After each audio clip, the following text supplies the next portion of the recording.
Tollywood young sensation dancing queen Sreeleela గురించి ప్రత్యేకంగా చెప్పాల్సిన అవసరం లేదు. అమ్మడి తెరంగేట్రమే లేట్ అయినట్లుగా కెరీర్ స్టార్టింగ్ లోనే వరుస ఆఫర్స్ అందుకుంది. ఏకంగా super star Mahesh Babu, power star Pawan Kalyan, mass Maharaja రవితేజతో ఛాన్స్ కొట్టేసింది. అయితే గుంటూరు కారం తర్వాత కాస్త స్పీడ్ తగ్గించింది అమ్మడు. ఇటీవలే పుష్ప 2 సినిమాలో కిసిక్ సాంగ్ తో షేక్ చేసిన శ్రీలీల ప్రస్తుతం తెలుగులో మాస్ జాతర, రాబిన్ హుడ్, ఉస్తాద్ భగత్ సింగ్ వంటి సినిమాల్లో నటిస్తుంది. అలాగే కాలీవుడ్ లో శివకార్తికేయన్ తో కలిసి పరాశక్తి అనే సినిమాలో ఛాన్స్ కొట్టేసింది. మరో తమిళ మూవీలో కూడా ఆఫర్ అందుకున్నట్లుగా టాక్. ఇక శ్రీలీల లిస్ట్ లో స్టార్ బాయ్ సిద్ధు జోనల్గడ్డ, అక్కినేని అఖిల్, నాగ చైతన్య సినిమాలు కూడా ఉన్నాయి. ఇంకొన్ని సినిమాలు కూడా శ్రీలీల లైన్ లో ఉన్నాయి. దీంతో ఈ బ్యూటీకి డేట్స్ అప్డేట్ చేయడం కాస్త ఇబ్బందిగా మారిందట.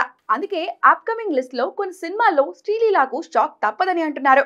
డేట్స్ కారణంగా అఖిల్ సినిమాలో శ్రీలీలకు బదులుగా మరో బ్యూటీని తీసుకునే ఆలోచనలో ఉన్నారట మేకర్స్. ఏజెన్ తర్వాత గ్యాప్ తీసుకున్న అఖిల్ వినరో భాగ్యమ విష్ణు కథ దర్శకుడు మురళీ కిషోర్ అబ్బరాతో ఓ సినిమా చేస్తున్నాడు. ఈ సినిమాలో హీరోయిన్ గా శ్రీలీలను ఎంపిక చేసినట్లుగా టాక్ నడిచింది. కానీ ఇప్పుడు డౌటే అని అంటున్నారు. ఇదే కాదు, కాల్ షీట్స్ కారణంగా ఇంకొన్ని సినిమాలు కూడా శ్రీలీల లిస్ట్ నుంచి ఎగిరిపోయేలా ఉన్నాయట.